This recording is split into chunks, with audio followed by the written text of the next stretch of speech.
Some of history's greatest leaders weren't generals or kings, they were philosophers, and they didn't hide in libraries. Instead, they led armies, survived slavery, navigated deadly politics, and ruled empires. Their writings weren't theories, they were strategies to get ahead. And over 2,000 years later to the present day, we're still using these private notes for guidance. These weren't just any philosophers, these were the Stoics. And today, we will step into the lives of 6 key members whose words have outlived empires and still shape how we live and lead today. So let's meet them.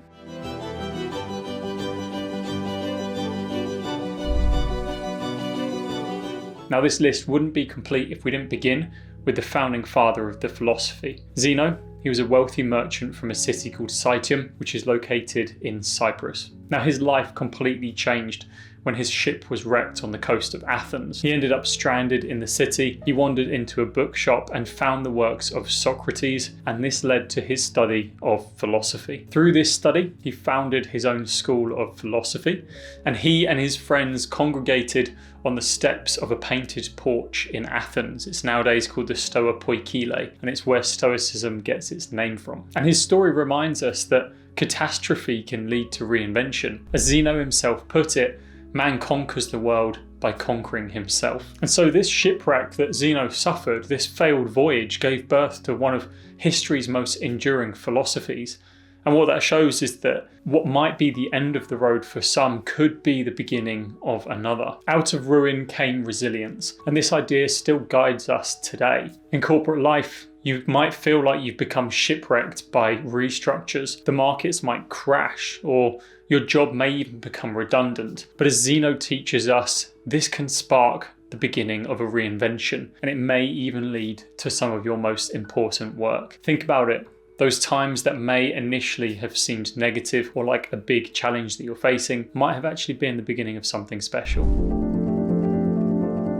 Epictetus, considered one of the big 3 Stoics, was born into slavery during the Roman Emperor. And in fact, his name Epictetus comes from the Greek word of acquired or gained. His master was violent, he even broke his leg and left Epictetus crippled for life. And despite this start, he rose to become one of the greatest teachers of his age. Now, after gaining his freedom, Epictetus opened a philosophy school in Greece, and much of his work is not actually captured through his own writings, but instead through a student called Arrian. And these works survive because Arrian wrote these down, and they're now contained in books called Discourses and Enchiridion. For Epictetus, freedom wasn't about status, but your mindset. And even as a slave, he taught that nobody could control your thoughts except yourself. His most quoted and most popular line is that it's not what happens to you, but how you react to it that matters. Epictetus reminds us that power is not given, it's chosen. And in corporate life, particularly in the early start of your career, you won't always control the plans, the decisions,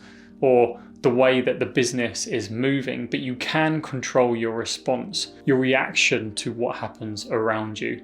And that is the key learning from the work of Epictetus.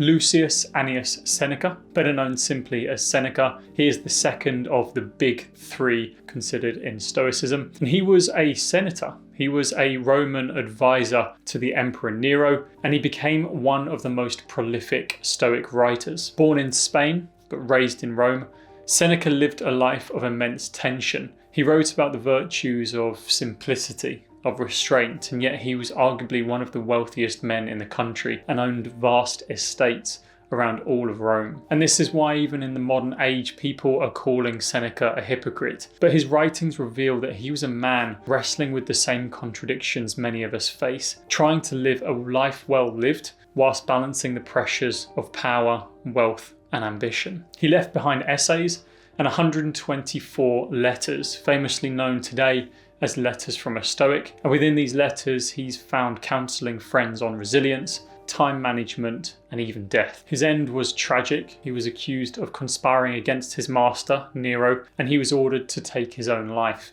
And even when facing death, Seneca embodied his philosophy, facing this prospect with calmness and composure. He once wrote that we suffer more in imagination than in reality. And that's the reminder he leaves us with. Even in the corridors of power and privilege, the greatest struggle is still the one that we face within. And just like executives in the modern workplace today, he faced constant pressure, balancing duty with desire. So his message is timeless. Worry less, act more. Don't let imagined fears waste the time you could spend building something productive. Marcus Aurelius, arguably one of the most famous Stoics, is our third of the big three Stoics. He was a Roman emperor and he ruled in the height of Rome's power, but during his time, his reign was anything but peaceful. He faced wars on the empire's borders, devastating plagues, political unrest, and yet what has been left behind from him today isn't a record of his conquests. Instead, it's a private journal written in Greek, known famously today as Meditations. What's incredible is that these notes were never intended for publication. They were simply reminders to himself to remain humble, to control his anger, to endure hardship. A reminder that power and wealth are fleeting. So think about that. The most powerful man in the world, in the midst of war, would sit in a military tent and write to himself about self-control, kindness, and perspective. And within these notes, he wrote, "You have power over your mind, not outside events. Realize this and you will find strength." Marcus proves that no one is too powerful or too busy for self-reflection. If the ruler of the known world needed stoicism to remain grounded, then so do leaders today. And so the lesson for us here is that the higher you rise in business, the more you need discipline of the mind to avoid being consumed by pressure, ego, and distraction. Musonius Rufus, often called the Roman Socrates, was a philosopher and senator in Rome, and he lived under several emperors, often exiled multiple times for speaking truth to power. And unlike many of his counterparts, Musonius believed that philosophy wasn't exclusively for men, but for women too. And he taught that virtue and wisdom should be cultivated by anyone, regardless of your age, gender, or social class. And so this was revolutionary at the time, often deemed controversial. And unfortunately for us, his lectures only survived through small fragments. But what those small fragments do reveal is a man who was writing that Stoicism need to be lived rather than just studied. He warned us that we begin to lose our hesitation of doing immoral things when we lose our hesitation of speaking to them. So as we already know, Musonius reminds us that philosophy is not just for the few, but for everyone. And virtue is universal, and so it's the responsibility of everyone to live with it. And so in business today, that means that ethics and having morals is not just a nice to have, but is important for every single leader at every single level. Cleanthes, our sixth and final Stoic philosopher we'll be looking at today, began life as a boxer, and when he turned to philosophy, he was so poor that he had to carry water in his evenings just to be able to support himself whilst he was learning from Zeno during the day. And it was this kind of action that earned Cleanthes the respect of persistence and resilience, and he eventually succeeded Zeno as the head of the Stoics in Athens. And his work survives in a hymn, a poetic prayer to Zeus, that talks about reason and order in the universe. And within it, Cleanthes accepts whatever fate assigns to him. It says, "Lead me, Zeus, and you to destiny, wherever you have assigned me." For him, wisdom meant aligning with the bigger order in life, not resisting it. And so endurance and discipline were not just virtues, but they were necessities. So in today's workplace, the lesson still holds. Markets shift, strategies change, careers rise and fall, but it's grit, consistency, and steady hard work, the willingness to carry the water day by day, that sets future leaders apart. So those were the 6 key members of the Stoics that we'll be covering today.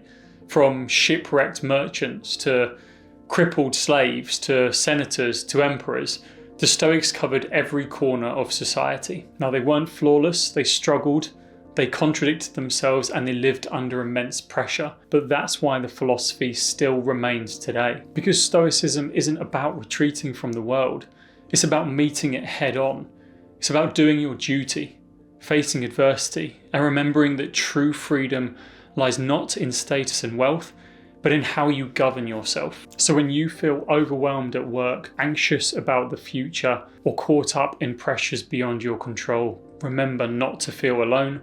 The Stoics were there too. So if you enjoyed this video, please give it a like and subscribe for more Stoic strategies in videos to come. Thank you, and I'll see you in the next one.